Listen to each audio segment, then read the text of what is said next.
Ang kwentong ito ay hango sa totoong buhay.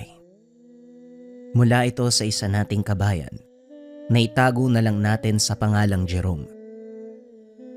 Nangyari ito noong kabataan niya, taong 1962, Kalinga. Ano ba naman yan, Jerome? Ang tanda-tanda mo na. Hindi mo na nga ako tinutulungan. Magiging perwisyo ka pa. Alam mo sa sarili mo, di ba? Mag-isa kitang tinataguyod. At kailangan ko ng dalawang trabaho para lang mabuhay tayo. Tapos, ipapatawag pa ako sa paaralan nyo? Naku naman buhay ito. Sino bang nakaaway mo? Nangingi pa ng danyo sa mga magulang, Diyos ko. Wala na nga tayong pambili ng bigas. Magpapagamot pa ako ng batang ginulpi mo. Wika ng ina. Bagamat maraming sinabi at hinanakit ang nanay ni Jerome, binaliwala lamang ito. Nasanay na rin kasi ang binata sa pagbubunganga ng ina, kaya hindi na ito bago. 16 years old si Jerome at katulad nga ng sinabi ng nanay, mag-isang tinataguyod ang anak at dahil yon sa kawalan ng ama. Dahil wala pang masyadong alam sa mundo, sinisisi ni Jerome ang ina kung bakit sila iniwan ng ama. Reklamo ng reklamo. Hindi mo ba naisip na kung hindi ka lang bungangera, edi sana nandito pa si tatay? Edi sana hindi ka nahihirapan na itaguyod ako mag-isa. Hindi ko naman ginusto na ipinanganak eh. Bakit ba lagi akong sinisisi mo? Nanlaki mga mata ng ina.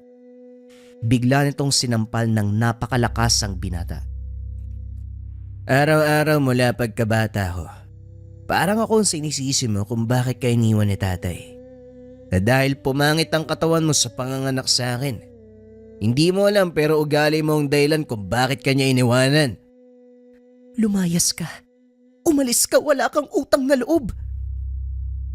Wika ng nanay habang itinutulak palabas si Jerome. Dali-dali nitong kinuha ang bag at kumuha ng ilang damit. Tuluyang lumabas ng tahanan.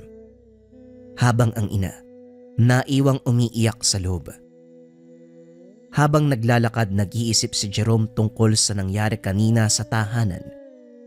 Bagamat alam nitong bastos ang ginawa, lalo na't alam niya kung gaano naghirap ang ina para lang matustusan ng pangangailangan, hindi maiwasan nito ang magtanim ng sama ng loob.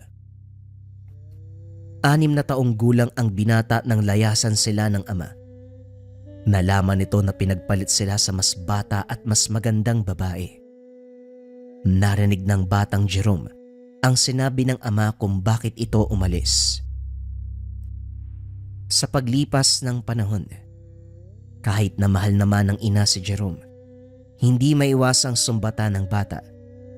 Minsan nasasabihan na sana hindi na lang ito naging anak o kaya naman ay sinisisi si Jerome na kung hindi lamang niya pinahirapan sa panganganak, di sana maayos pa ang pangangatawan nito. Nagmarka ang lahat ng sinasabi nito. Kaya habang tumatagal napalayo ang loob. Kahit sa ipinakita na nagsisisi ito sa mga nasabi, masyado nang malalim ang sakit ng mga binitawang salita. Lalo na't sa mismong ina ni Jerome ito lahat ng galing. Dahilan upang lubos na maapektuhan ang kanyang paglaki. Naging palaaway, palasagot at bayolente ang binatilyo. Kaya naman napilitan ang ina na ilipat ng paaralan ang binata. 8 paaralan ang nalipatan.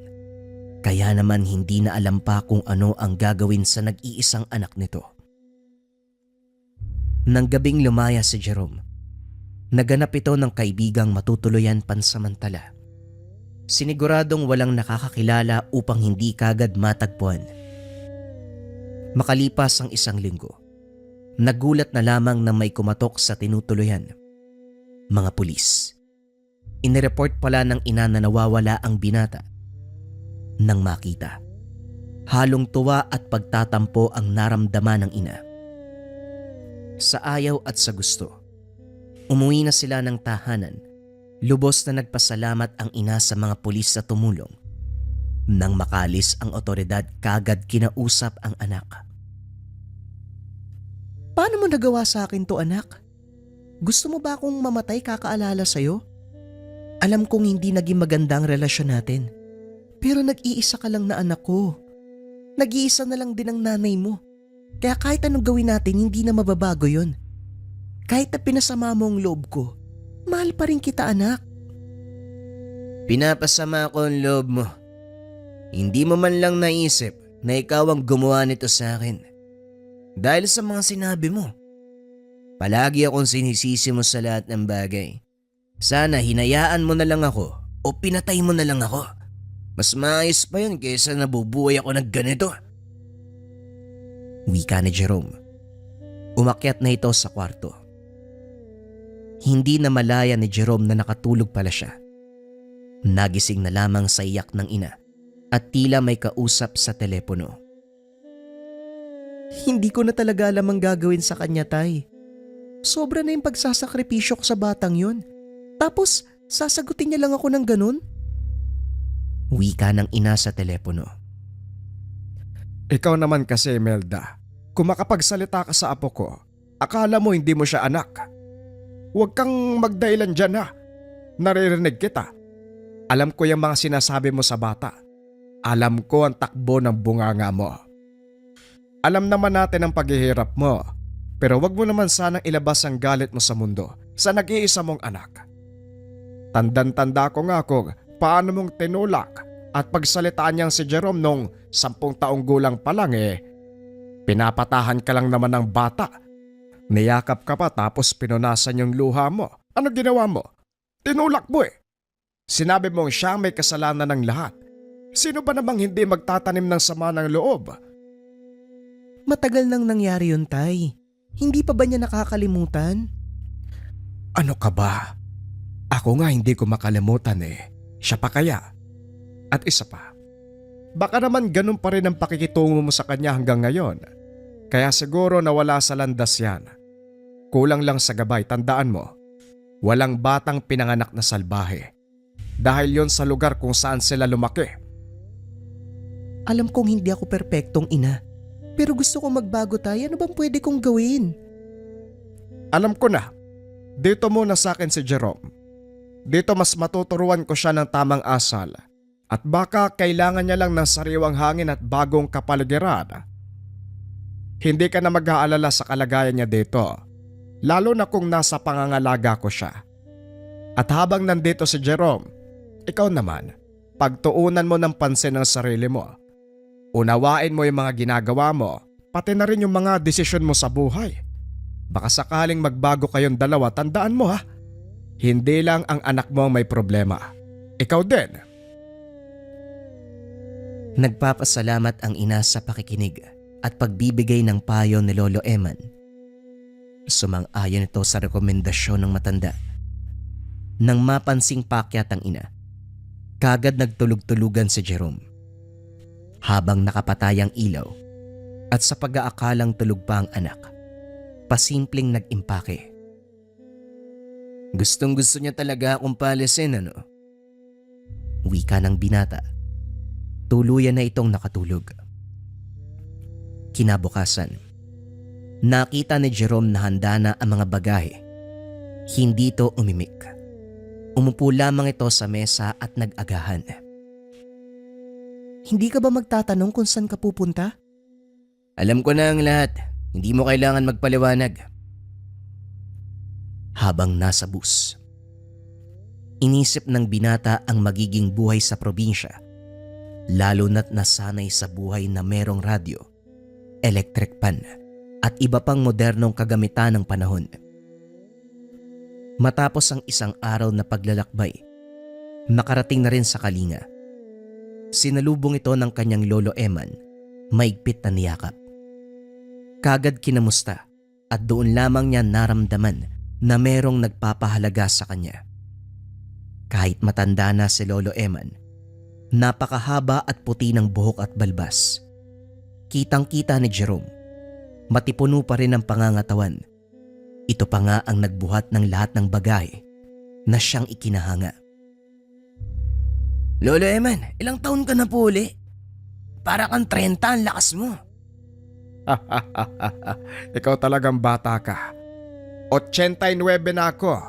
Sa susunod na buwan karawag ko na. Lalong humanga si Jerome dahil tulad ng sinabi, matipuno pa rin ang pangangatawa ng matanda at malakas. Habang sila ay naglalakad, napansin ni Jerome na napakadaming bumabati sa matanda. Grabe lolo, hindi mo naman sinabi sa akin na sikat ka pala. Siguro dahil marami akong natulungan. Nga pala, baka mabigla ka. Sa gabi minsan nawawala ng kuryente. Pero wag ka mag-alala, malamig naman dito. Nawawalan din ng tubig pagsapit ang 7:00 ng gabi. Kaya palagi ka magigiba. Hindi sigurado si Jerome kung magugustuhan ba nito ang isang buwang pananatili niya sa probinsya. Lalo na't nasanay ito sa pamumuhay sa syudad. Pagkarating sa tahanan, napansin kagad ni Jerome na balot ng maliliit na estatwa ang bahay ni Lolo Eman. Nung una, akala ni Jerome na mahilig lamang mag-ukit ang matanda. Ngunit habang naglalakad, napansin itong sobra-sobra na ang mga ito. Sa gitna ng bakuran, merong altar na gawa sa kahoy. Mas puno ng maliliit na estatwa. Kaya naman tinanong ng binata kung ano ang mga ito. Mga ano ito, iho? Ito'y maliliit na estatwang inukit sa matatandang kahoy. Meron itong iba't ibang anyo, mga hayop, tao, at iba pang hindi maipaliwanag. Pinaalalahanan din ng matanda na importanteng bigyan ng galang ang mga ito. Sa tuwing dadaan, kailangan itong yumuko upang magbigay galang. Sa tuwing 6:00 ng hapon ng Martes at Huwebes, kailangan nilang mag-alay ng pagkain, alak, na nakapaloob sa banga at manalangin ng taimtim. Naramdaman ni Lolo Eman na hindi nagustuhan ng binata ang mga sinabi. Maaaring naninibago lamang si Jerome, nabigla sa mga dapat itong gawin.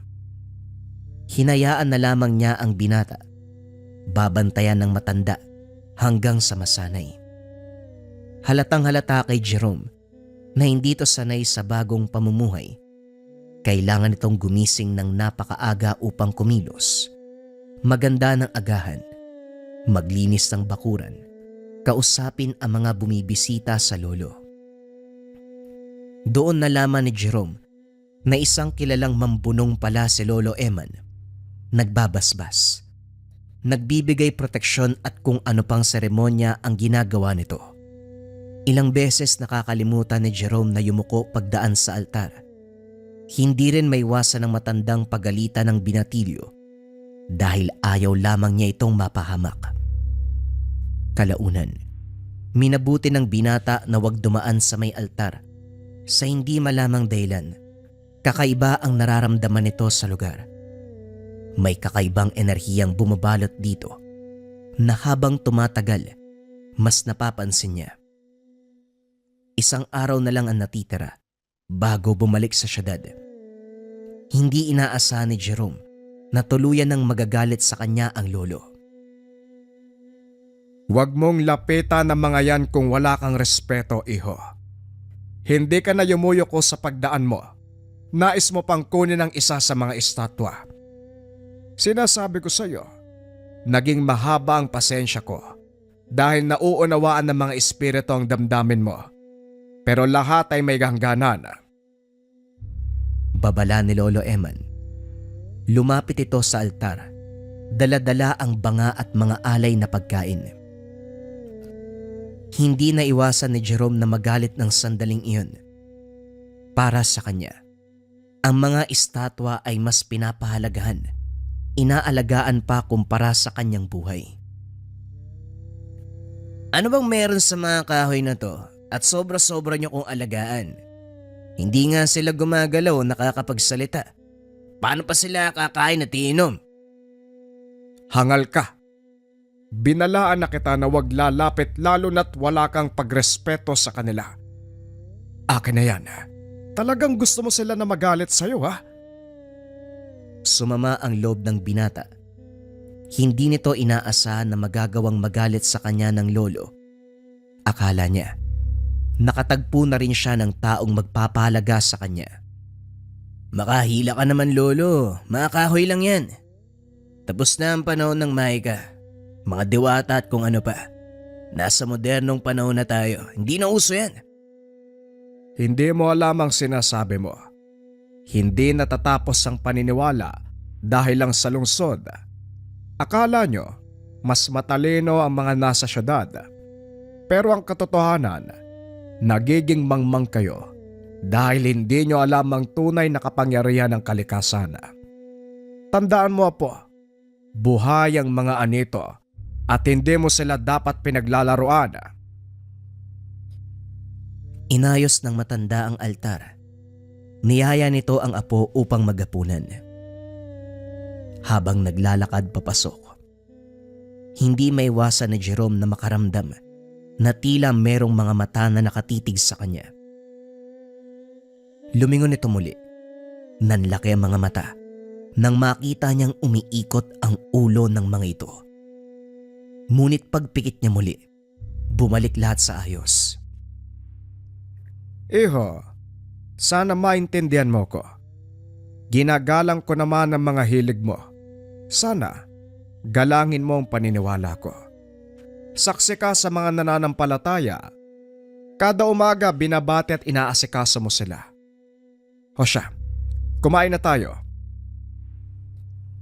Bagamat naiintindihan ni Jerome ang pinanggagalingan ng lolo, hindi naman ito mapigilang mainggit o magselos. Dahil labis ang respeto, pagpapahalaga at pag-alaga ng lolo sa mga lumang kahoy na hindi naman gumagalaw o nakakapagsalita. Habang kumakain, natigilan sa pag-iisip ang binata nang magsalita si Lolo Eman. Nga pala po, huwag mong kakalimutan na meron tayong pagpupulong bukas para sa pista ng ani. Gumising ka ng maaga. Alis tayo kagad. Tumango lamang ang binata. Kinabukasan nagtungo na sila sa pagpupulong. Matapos ang pista, kagad umuwi si Jerome. Naiwan naman si Lolo Eman dahil marami ang lumalapit sa kanya upang mahingi ng tulong. Hindi na sumama pa ang binata dahil nag-aayos pa ito ng mga gamit bago umuwi sa ina. Nang makarating sa tahanan, hindi na iwasan ni Jerome na maging sentimental. Sa maikling panahon ng paninirahan sa lolo, mas naramdaman nito na hindi lang siya mag-isa sa buhay. Hindi katulad sa kanyang ina, na madalas siyang sinisisi sa kada malas na mangyayari sa kanilang buhay. Napatingin si Jerome sa may bintana. Kagad nitong nakita ang altar ng mga anino. Pagkahakbang pa lamang, biglang bumuga ang napakalakas na hangin na tila binabalaan nitong wag nang lumapit pa. Naglakad pa rin ito. Nabagot at tuminto sa harapan ng altar. Hindi ito yumuko. Dinampot ang isang rebulto at pinagmasdan. Nakaupo ang estatwa. Mas malaki ang ulo nito kaysa sa katawan. Napakalaki ng mga mata. Kahit nakakaiba ang itsura, halatang tao ang inspirasyon ng rebulto. May bibig nga, hindi naman nagsasalita. At saan kaya napupunta mga pagkain at alak na palaging inaalay? Hindi naman bumubuka mabibig niyan. Wika ni Jerome habang sinusubukang ibuka ang bibig ng estatwa. Umihip ng napakalakas ang hangin. Tila malagkit at lumamig ang paligid. Wari ni Jerome, baka malapit ng umulan. Pagtingin sa itaas, terik na terik ang araw. Kaya naman inisip ng binata na guni-guni ang nararamdaman. Ibinaba ni Jerome ang estatwa at dumampot ng bago. Kalahating tao at ang ulo ay baboy ramo. Malaki ang pangangatawan ng estatwa.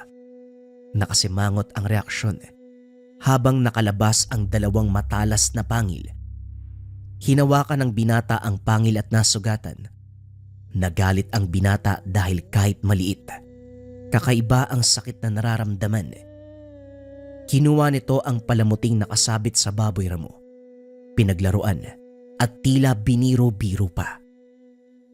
Nang marinig ang boses ni Lolo Eman, dali-dali nitong ibinalik ang palamuti at estatwa sa dating pinaglalagyan. Yumuko ito sa harapan. Nakita ni Lolo Eman. Mabuti naman at nagtatanda ka na, iho. Halika na't mananghalian tayo. Maya-maya sasakay ka na pa uwi. Biglang napahawak sa batok si Jerome. Tila may matalas na bagay ang dumikit. Pagkalingon, nagulat siya nang makitang nakangiti ang baboy ramong hawak kanina. Lolo Eman, matanong ko lang. Yung mga estatwa ba sa altar, iba-iba talaga mamuka? Aba, oo naman. Yung iba mukhang tao, mukhang hayop. Iba't ibang klase ng hayop. Hindi po. Ang ibig kong sabihin, minsan nakangiti, minsan nakasimangot. Hindi, iho. Natural ang reaksyon ng lahat ng anito. Hindi nakakinti, hindi rin nakasibagot. Nang bibitbitin na sana ni Lolo Eman ang bagahe ni Jerome, biglang bumuhos ang malakas na ulan. Matindi rin ang hangin, kaya minabuti ng dalawa na wag munang umalis. Makalipas ang 2 oras, humupa na rin ang hangin at ulan. Nang lalabas na sana muli ang dalawa, bumalik ang malabagyong panahon. Mukhang ayaw kang pauwiin, iho. Sige, doon ka muna sa kwarto mo. Magpalipas ng gabi. Baka bukas umayos na ang panahon. Kinagabihan habang natutulog si Jerome, paulit-ulit napapaginipan ang mga anito. Ngunit sa panaginip, siya lang ang maliit at tila higante ang mga ito. Sa hindi malamang dahilan, hindi makakilos o makapagsalita. Bigla itong dinampot ng aninong malataong anyo. Katulad ng dinampot kanina, nagsalita. Ngunit hindi niya lubos maintindihan ang sinabi. Labis na takot ang nararamdaman ni Jerome ng panahon na iyon. Malademonyo ang boses. Napakalalim ng tunog na lumalabas dito. Biglang natigilan ng binata sa kabilang dako dahil may tumama na napakalakas na malademonyo rin ang tunog. Doon nakita ang estatwang baboy. Baboy ramo ang ulo. Tawa ito ng tawa habang nakahawak sa malaking tiyan. Hindi pa rin makakibo si Jerome kahit anong gawin. Tanging luha na lang ang pumapatak sa mga mata. Napatingin ang 2 nilalang kay Jerome. Napakaitim ng mga mata na tila hinihigop siya ng kadiliman. Pumikit si Jerome. Mahigpit nitong isinara ang mga mata. Naramdaman ng binata na tila humigpit din ang pagkakahawak sa kanya. Sa puntong nahirapan ng huminga, pagdilat ng mga mata, halos maihina lamang sa takot. Ang kaninang itim ng mga mata ay naging matitingkad na pula. Tila nanlilisik ang mga ito sa galit. Biglang napaupo si Jerome. Hingal na hingal ang binata at malamig ang pawis. Nagmasid sa kapaligiran. Nagpapasalamat na nasa kwarto lang ito. Ngunit napawi kagad ang panandaliang ginhawang nararamdaman. Napansin ito na hindi nakatabi ang lolo sa banig. Tumayo si Jerome upang hanapin ang lolo. Kaso nga lang mahihirapan siya dahil walang kuryente. Sinikap ni Jerome hanapin ang lampara at makalipas ang ilang sandali ay natagpuan. Pagsinde ng ilaw.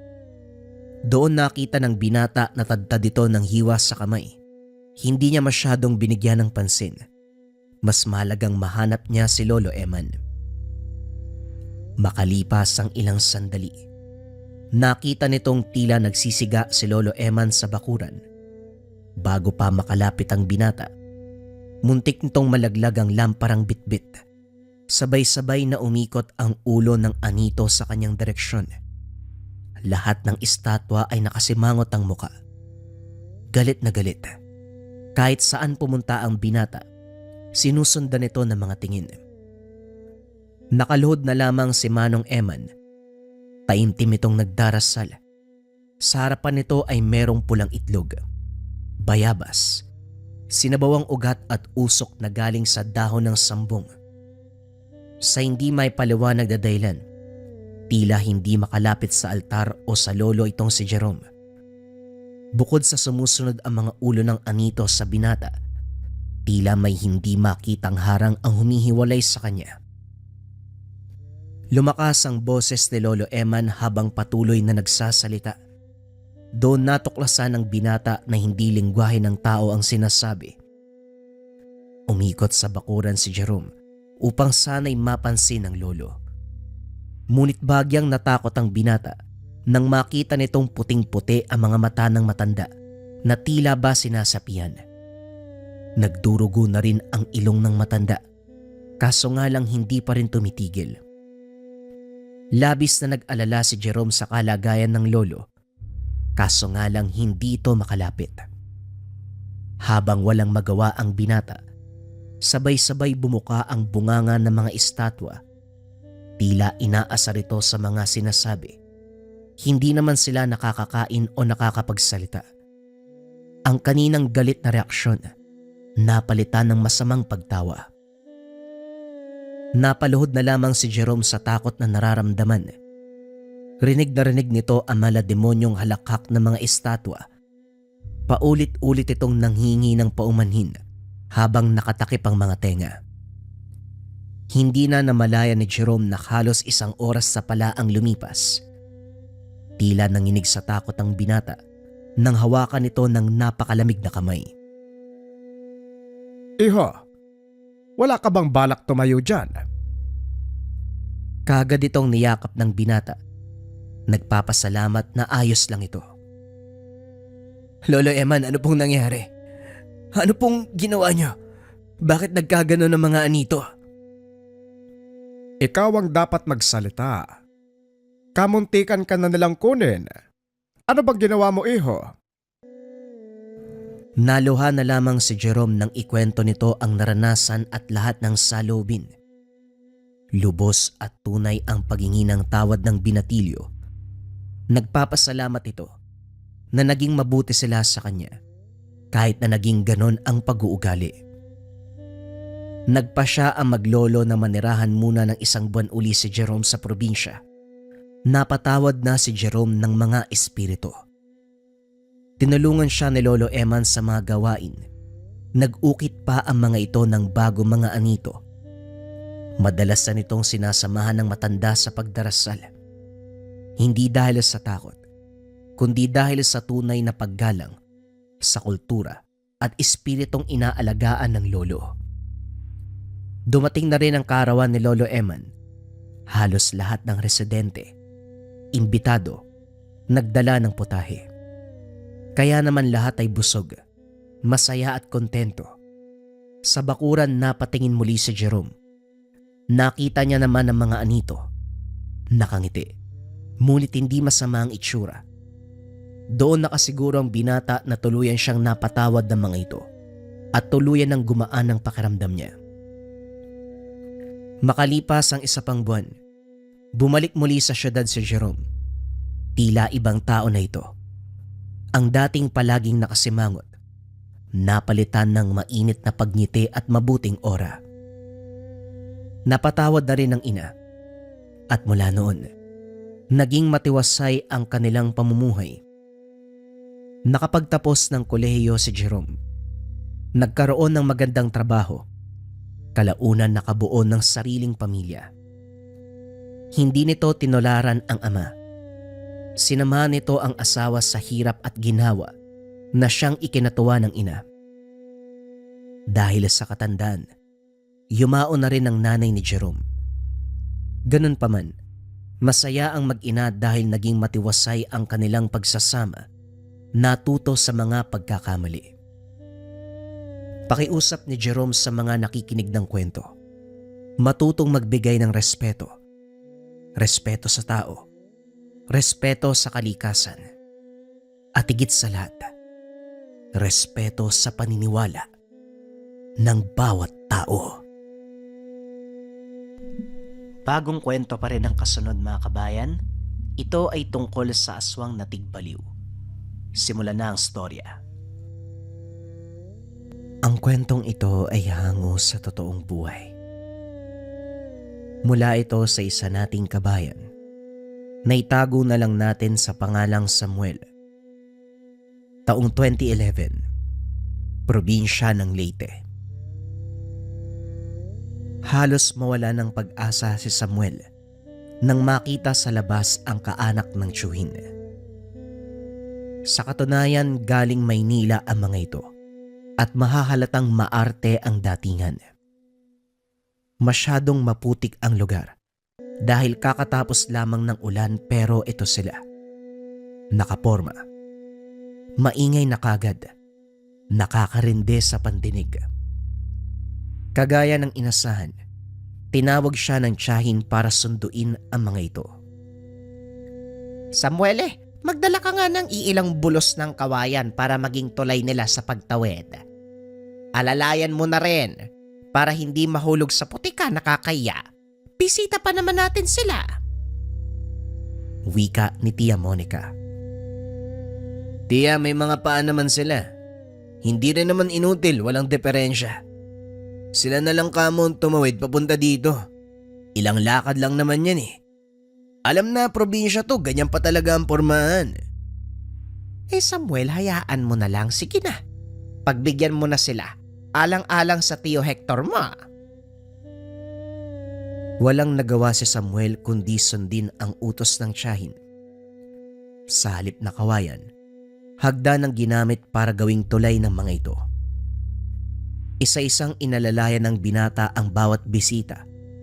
Hindi rin maiwasang mapabuntong hininga dahil panay reklamo ang mga ito. Mahirap daw ang lugar. Maputik, mabato, liblib, at wala na silang makitang maayos. Hindi na lamang sasagot si Samuel dahil baka kung ano pa ang masabi. Pamilya ng pamangkin ni Tio Hector ang mga ito. Si Tito Glenn na siyang pamangkin, si Tita Anastasia ang asawa, at 3 anak nito na puro babae. Parehong mga dalaga at parehong maaarte. Ang titinis ng boses na masyadong nakakarindi sa pandinig. Palautos sa mga ito. Kahit si Samuel na nagmamay-ari ng tahanan ay hindi nakaligtas. Narito sila sa lugar upang dalawin si Tio Hector na may malubhang kalagayan. Diabetes. Ilang taon nang nakaratay sa banig. Putol ang kanang binti. Ang isa naman ay mayahalin tulad sa lantang gulay. Nakadialysis dahil pati kidney apektado na rin. Sila na lang din ang natitirang pamilya sa angkan ni Tio Hector. Kaya ngayon na bilang na lamang ang araw, nais makasama kahit sandali. Kaso kinakailangan bumalik nila Tito Glenn at Tia Anastasia, pati na rin ang 2 anak dahil may trabaho at eskwela. Ang naiwan ay ang panganay na babae, kaedad lamang ito ni Samuel. Nakapagtapos na ito ng pag-aaral, nag-aantay na lamang ng resulta ng board exam. Mabait naman ito, marunong sa gawaing bahay, hindi rin kailangang utusan. Tumutulong sa pag-asikaso kay Tio Hector. Hindi mapili sa pagkain, pero lumalabas ang pagiging maarte lalo na kung maulan. Ayaw na ayaw sa maputik. Samuel, pwede ba buhatin mo ko? Ayoko madumihan yung mga paa ko eh. Baka may infeksyon sa putik. Napailing na lamang si Samuel. Inutusan sila ni Tia Monica na mamalengke pero inabutan ng ulan. Tumila na, pero hindi magawang tumawid dahil maputik ang daan. Idagdag pa ang kasama na ayaw umapak sa putikan. Ano kasi ni swerte? Kung ayaw mong lumakad sa lupa, edi lumipad ka. Tugon ni Samuel. Tinalikuran at iniwanan ang dalaga. Panay ang pagtawag nito pero hindi niya pinansin. Hinayaan itong sumigaw ng sumigaw. Pagdating ng tahanan, kagad nagtanong si Tia Monica kung nasaan si Ana. Hindi nakasagot ang binata nang marinig ang malakas na pagpreno. Pagtingin ay nakasakay ng tricycle ang dalaga. Tia Monica, salbahay naman pala yung pamangkin nyo. Iniwan ba naman ako dun sa daan? Buti na lang dumaan si Manong kaya nakauwi ako. Wika ng dalaga. Habang nag-uusap ang dalawa sa loob, abala si Samuel sa pagtitig sa Manong na naghatid kay Ana. Kilala niya ito. Kinilalang aswang ng ama ng kaibigan na isang albularyo. Kaso nga lang, hindi pwedeng maging maingay o sumbatan sa tunay na katauhan dahil pwedeng magsanhi ng panganib. Lalo pat kailangan mag-ingat dahil may kasamang sakitin. Paboritong biktima ng lahi nito ang ganitong tao. Sa pagkakatanda ni Samuel, tigbaliw ang terminong ginamit ng albularyo para itukoy na aswang. Sila ang uri na sakitin o malapit ng mamatay ang biktima. Mahirap itong tapatan. Meron silang uri ng kakayahan na hindi kaagad makikita ng mga tao. Hindi rin mapapansin ang pag-atake sa mismong tahanan. Saka lang malalaman kung babawian na ng buhay ang biktima at ipapasuri sa albularyo ang katawan. Magandang umaga, iyo. Wala akong panukli sa pera ng kapatid mo ba yan? Isasauli ko na lamang ang pera. Sa susunod yun na ako bayaran kapag may barya. Kakapasada ko pa lang eh. Tama ba kapatid mo? Una kong pasahero. Roderico ang pangalan ko. Pwede niyo ako mahanap doon sa lumang paradaan. Pasensya na talaga. Wala ako kahit sentimo. Wika ni Roderico. Binalik nito ang perang papel. Ngumiti at saka nagpaalam. Napabuntong hininga si Samuel dahil duda siya sa galaw nito. Walang sino mang aswang ang magpapakilala, kaya sigurado siyang gumagamit lamang ito ng hindi tunay na pangalan. Sa napapansin niya sa bulsa nito, bumabakat ang mga barya. Walang panukli. Kunwari pa. Alam ko na ang binabalak mo, Manong. Subukan mo lang lumapit sa pamilya ko. Talagang may kalalagyan ka sa akin. Lumipas sa mga araw. Napapadalas ang pag-alis si Samuel dahil namamasukan din sa panaderya. Kakarampot lamang ang kita pero kahit papano nakakatulong sa gastusin. Hindi naman sila mahirap pero parehong senior citizen si Tia Monica at Tio Hector na merong benepisyong natatanggap kada buwan. May sangay ng gobyerno na sumasagot sa gamot, kung kaya't pagkain na lamang ang hahanapin. Nasanay na rin sa pagiging matipid ng tiyahin, kaya nakaugalian na hindi magwaldas ng pera sa walang kwentang bagay. Ito lang si Ana, ang problema ngayon ni Samuel, dahil palaging nangingi para sa mga luho. Inaabangan siya nito tuwing hapon para sa pasalubong na tinapay. Mangungulit na ipasyal sa bayan. Samuel, mabuti naman maaga kang umuwi ngayon. Lumabas muna tayo ha. Nagpaalam na ako kay Tia at Tio, pumayag naman sila. Wika ni Ana. Kakababa lamang ni Samuel ng tricycle. Hindi pa nakakapagbayad sa driver pero ang dalaga nakakapit na sa kanyang braso. Kagad itong tinulak palayo. Ana, itago mo nga muna yung ugali mong taga-syudad. Kung sa inyo puro kagala, hindi pwede ang ganyan dito. Lahat ng tao kung napapansin mo nasa taanan lang, gumagawa na mga gawaing bahay. Kababae mong tao puro gala ang nasa isip mo. Wika ni Samuel. Nakangusong sumunod ang dalaga papasok ng bahay. Saglit lang naman eh. May gusto kong bilhin dun sa tindahan. Yung pinuntahan natin nung nakaraan, libro lang naman yun eh. Nabuburyo na ako dito, walang magawa. Panay hugas ng plato, panay gawaing bahay. Gusto ko lang maglibang no? Ayaw mo kong palabasin, di ba? Kaya kailangan ko nang babasahin. Sige na, huli na to. Ito ang pera. Alam mo naman kung nasaan ang tindahan, hindi ba? Pumunta ka mag-isa mo. Hindi tatakbo ang bahay, kaya makakauwi ka rin dito kahit bukas ka pa bumalik. Grabe naman to, ang sungit. Pero amin na nga yung pera, ayos na to. Wika ni Ana. Nakangiting lumabas ng tahanan. Pumalit naman si Tia Monica na kakababalang galing sa taas. Kung umasta kayong dalawa para mag-asawa. Kung sa bagay pwede namang maging kayo. Pamangkin ni Tio Hector mo si Ana. Pamangkin din kita. Hindi naman kayo magkadugo, pwede kayo magligawan. At saka magandang lalaki ka naman. Magandang babae din si Monica. Ano pang inaantay niyong dalawa? Kilabutan naman po kayo sa sinasabi nyo. Kung mag-aasawa lang din ako, wag na sa maarte at sa kagalang babae.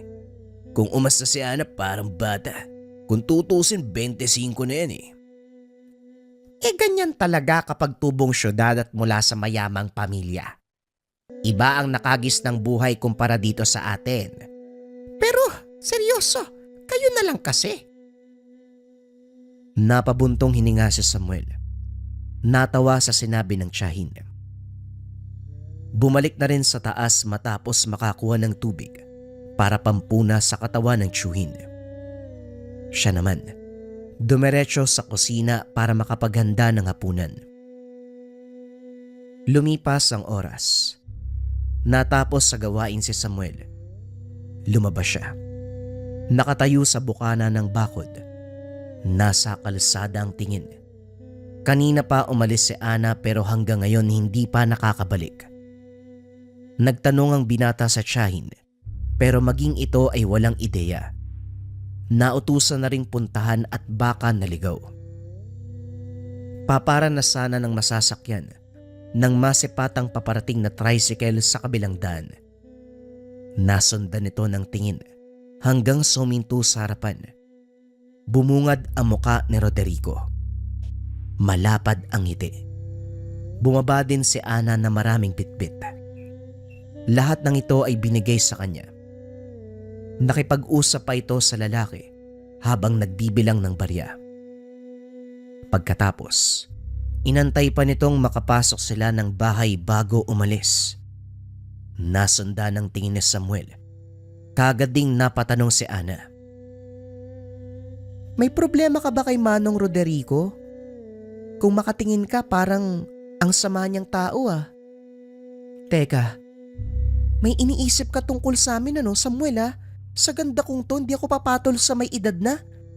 Hoy Ana, sa dinami-dami ng namamasada, doon ka pa sa lalaking yung sumakay. Sa susunod, doon ka sa mas matino, yung driver na walang tinatagong katauhan. Ano bang sinasabi mo dyan kung makapagsalita ka naman? Magkaaway ba kayo ni Manong? Ang sama mong mag-isip ah. Ibang klase ka rin ano. Pinagsasabihan ka na nga, sisingita mo pa ng kung ano-anong tanong. Sundin mo ang sinasabi ko dahil bago ka lang dito.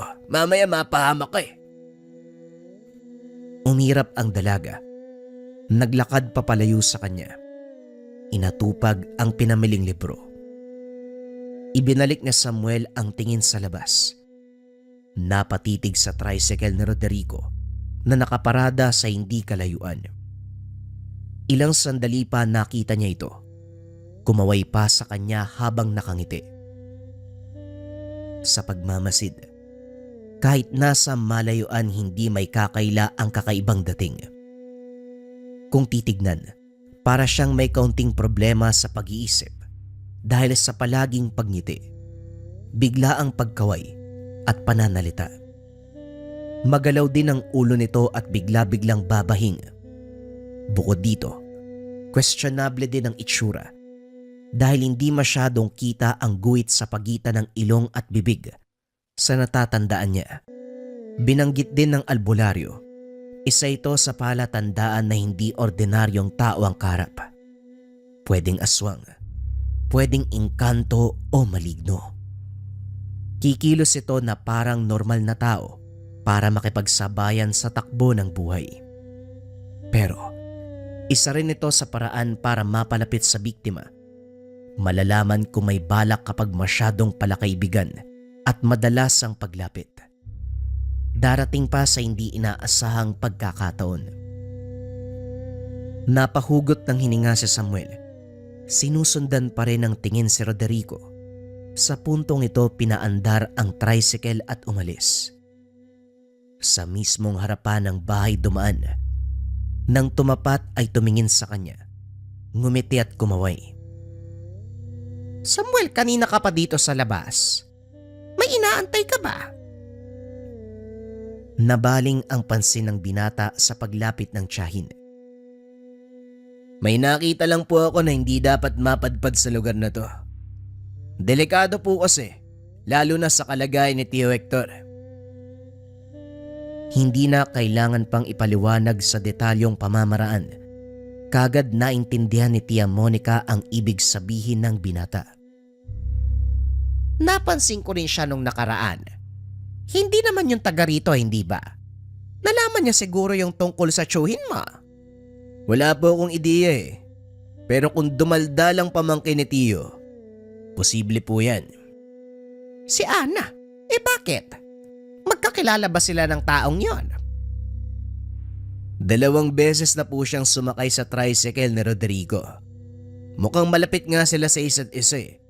Kung mag-usap, parang nakakapagpalagay na ng loob. Parang may halong panibugho. Nagtunog ayaw maagaw si Ana ng iba. Tiyan naman. Seryosong bagay yung pinag-uusapan natin. Sisingitan nyo ng kalokohan. Nagbibiro lang ako. Pero kung nagsalita nga si Ana, anong gagawin natin? Sa puntong ito, labis na bahala ang nararamdaman ng tiyahin. Bantayan na lang po natin si Tio Hector. Kung sakaling may napansin tayo, tatakbo ko sa kaibigan kong may lolo na albularyo. Sigurado ako makakatulong yun sa atin. Sa pag-uusap ng magtiya, napakinggan lahat ni Ana. Nang umalis si Tia Monica, lumapit ang dalaga kay Samuel para magtanong. Uy Samuel, ano bang pinag-uusapan nyo? Bakit parang pinagdududahan nyo yung pagkatao ni Roderico?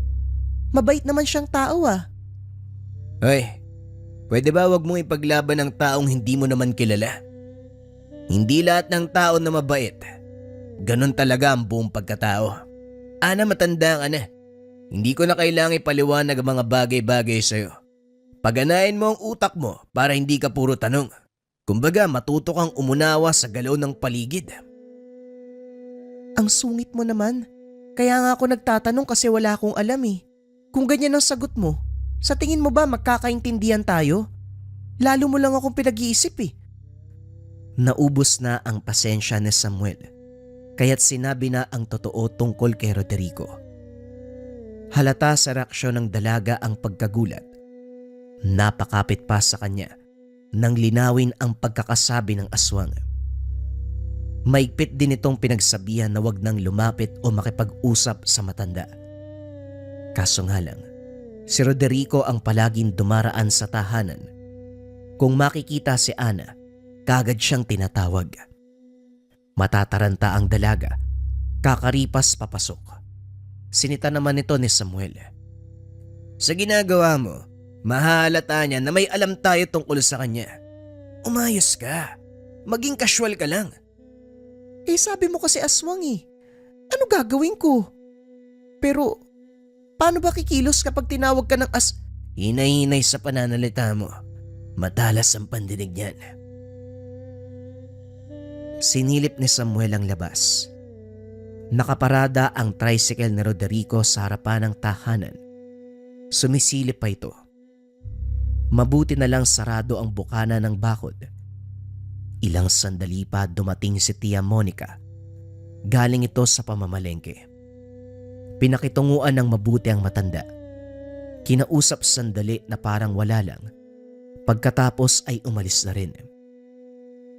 Samuel, anong meron? Bakit nasa harapan ng tahanan si Roderico? May gagawin ba siya? Eto kasing pamangkin ni Tio Hector, tinawag ng lalaki. Kumaripas ng takbo papasok ng bahay. Syempre magtataka si Roderico kung bakit ganun yung reaksyon niya. Kaya siguro panay ang silip dito. Kunot noong napatingin si Samuel kay Ana matapos mahampas. Syempre tatakbo ko, aswang yun eh. Yun ang sabi mo, di ba? Hindi kita tinatakot, Ana. Ang problema lang sa'yo, hindi ka marunong kumilos ng naaayon sa sitwasyon. Hindi magtatagal, mabubuko tayo eh. O sige na, nag-aaway na naman kayo, Samuel. Ikaw na lang muna magluto sa kusina. Ana, doon tayo sa tsuhin mo. Tulungan mo kung bihisan siya. Bumaba si Samuel sa kusina. Naging abala sa paghahanda ng mga sangkap. Lumabas siya nang makitang kulang ng malunggay. May pananim sa bakuran, kaya walang problema. Kaso nga lang hindi na nakakuha ng makita si Roderico. Nakadungaw sa trangkahan ng bakod. Napatras ito ng pagbuksan niya. Magandang hapon, Manong. May problema po ba tayo? Salip na sumagot. Tumingala si Roderico sa itaas, kung saan direktang makikita ang bintana ng kwarto, kung saan nakaratay ang syuhin. Inagaw niya ang atensyon nito para mabaling sa kanya. Nagulat siya sa sinabi nito. May sakit din sa bahay nyo.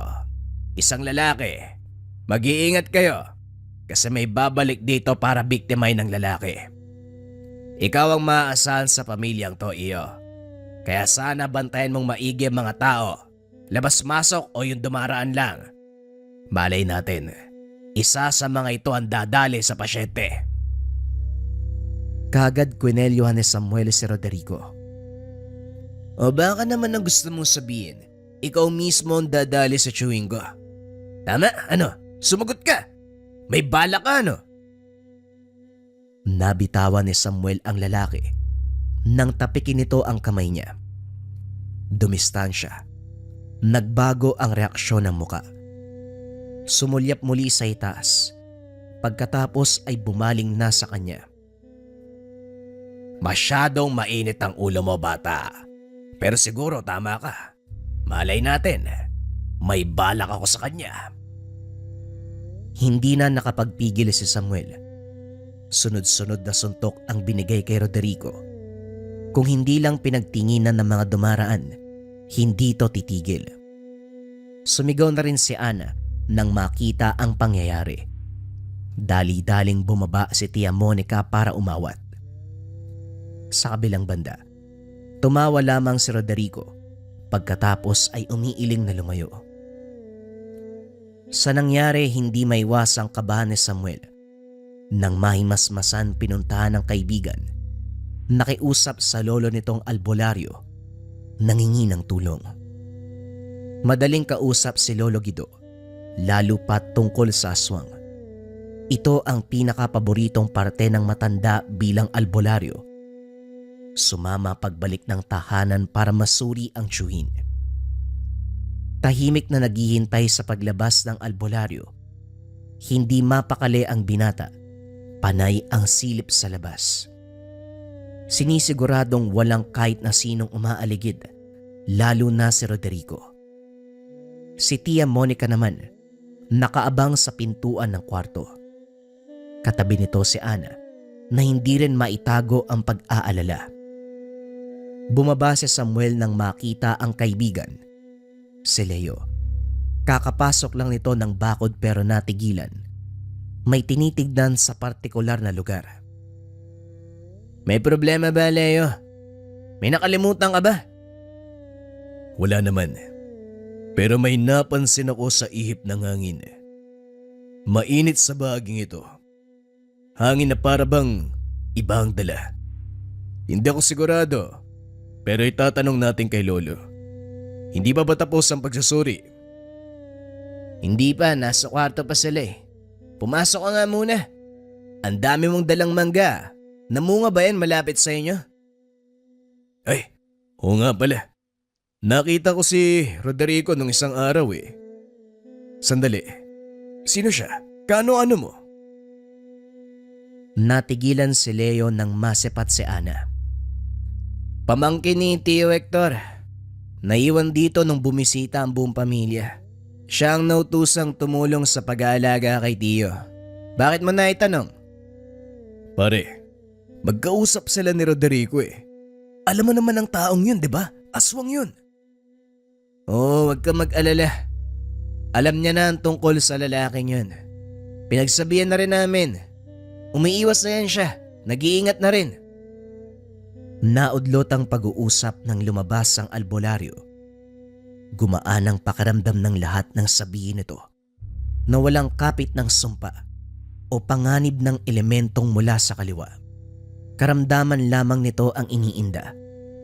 Wala ring mahanap na bakas o bahagi ng paglapit sa tahanan. Pero nang itinuro ni Leo ang natuklasan sa labas, natahimik si Lolo Guido. Dumakot ng kung ano mula sa supot, isinaboy sa hangin at inihipan ng dasal. Ilang sandali pa, kinumpirmang may nakakabit na hindi nakikitang sinulid, konektado sa kinalalagyan ni Tio Hector. Batay sa paglalarawan ng albularyo, posibleng pagmamay-ari ng aswang na nang babalak mambiktima. Diretso itong sinabi kina Samuel para malaman. Lumang pamamaraan nito. Hindi ko lang alam ang eksaktong tawag.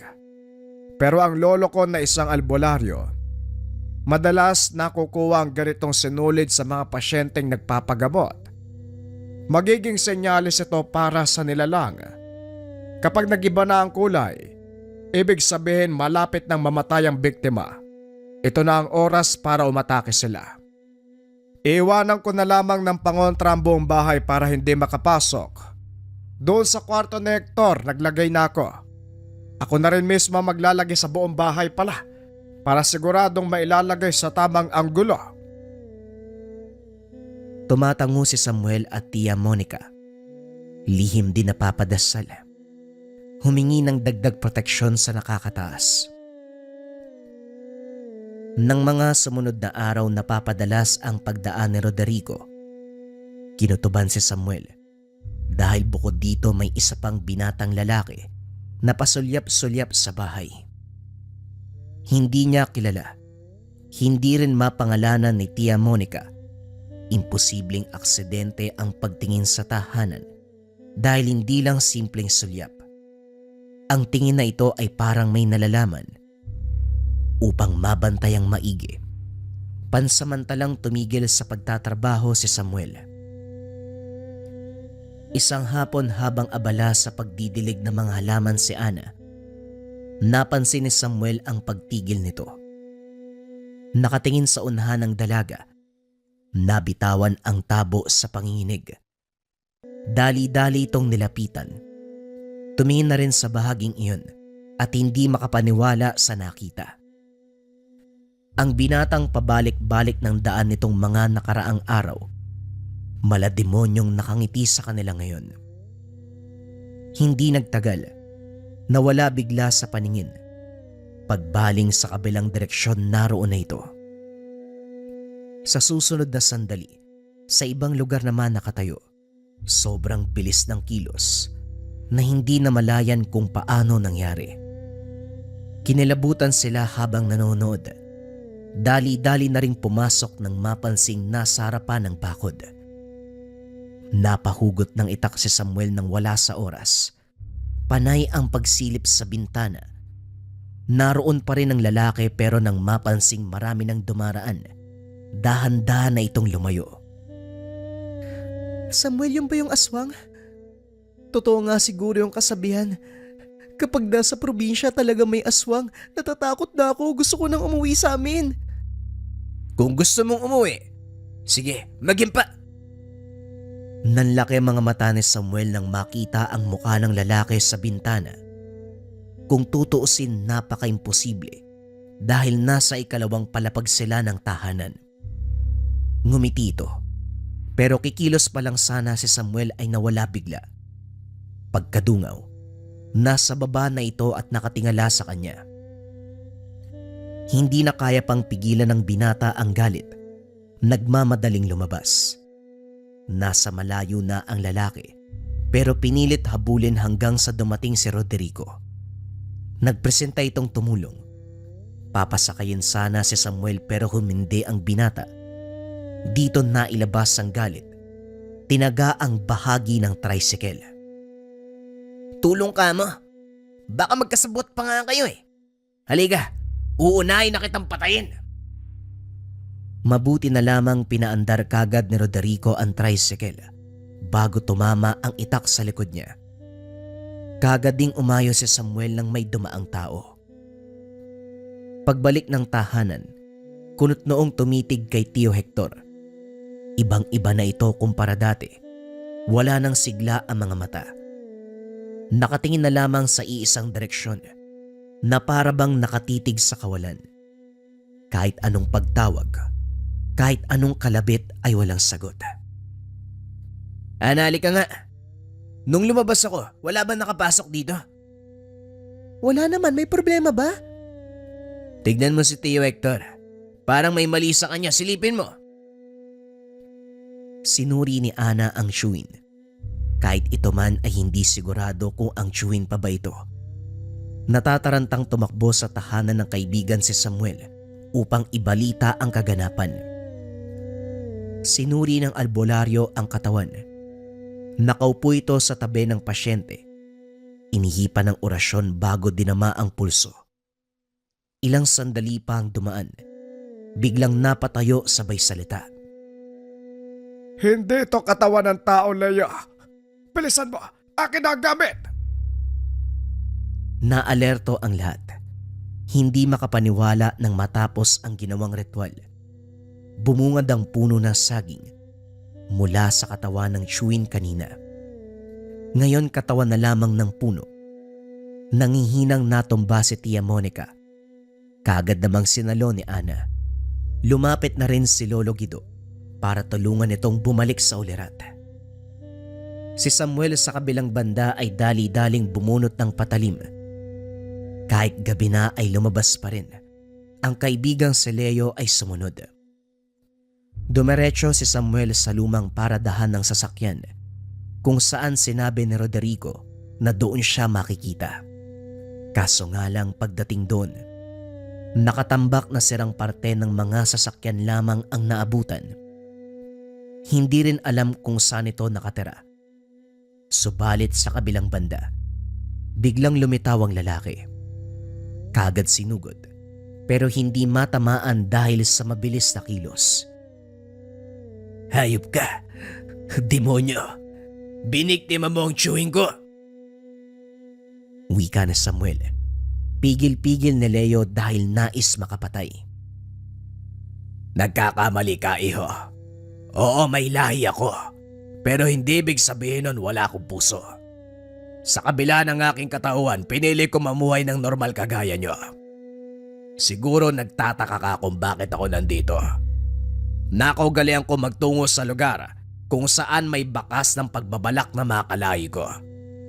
Sinabihan kita sa araw na yon pero pinagtabuyan mo ko. Gusto lang kitang balaan. Dahil ang binatang yon hindi basta-basta makokontra ng anumang gamit. Kaya nga nalampasan ang pananggalang ng albularyo. Ano bang sinasabi mo? Hoy, kilala kita. Ikaw rin yung taong nakasalubong ni Lolo sa kabilang bayan. Tapos nung may biniktima ng tigbaliw sa ibang lugar ay naroon ka rin. Tapos dito naman, huwag mo kami daan sa rason mo na nakaugalian ng ganito. Hindi mo kami maluloko. Naganda ang binata sa pagbato ng orasyon. Pero laking gulat ng buhati ni Roderico mula sa tricycle ang bangkay ng binatang aswang. Sugatan ng leeg. Malaki ang buta sa dibdib na para bang hinugot ang puso. Kaanak mo ito pero pinatay ko bilang kabayaran sa ginawa sa chewin mo. Samuel, bakit ko nga ba ginawa? Hindi ko rin alam. Basta ang sa akin, ginawa ko lang ang sa palagay kong tama. Kung hindi ka maniniwala, problema mo na yon. Muling binuhat ni Roderico ang bangkay pagkatapos isakay sa tricycle. Nasundan na lamang nila ito ng tingin habang lumalayo. Nangangahulugan, bumalik ng tahanan sina Samuel at Leo. Nagulat sila sa ibinalita ni Lolo Guido. Nagpunta si Roderico para ibalik ang katawan ni Tio Hector. Binalik pero huli na ang lahat dahil wala na itong buhay. Gayunpaman ay nagpapasalamat pa rin dahil mabibigyan ng maayos na libing ang tunay na katawan. Wala na rin namang magagawa pa. Walang kahit na sinong makakabalik ng buhay sa isang patay. Magmula ng araw na yun, hindi na nagpakita pa si Roderico. Nanatiling palaisipan kay Samuel ang kilos nito. Para sa binata, posibleng palabas lamang ito ng matanda. At ang totoo, magkasabwat sila ng lalaking tigbaliw. Pinatay niya lamang ito upang iligtas ang sarili.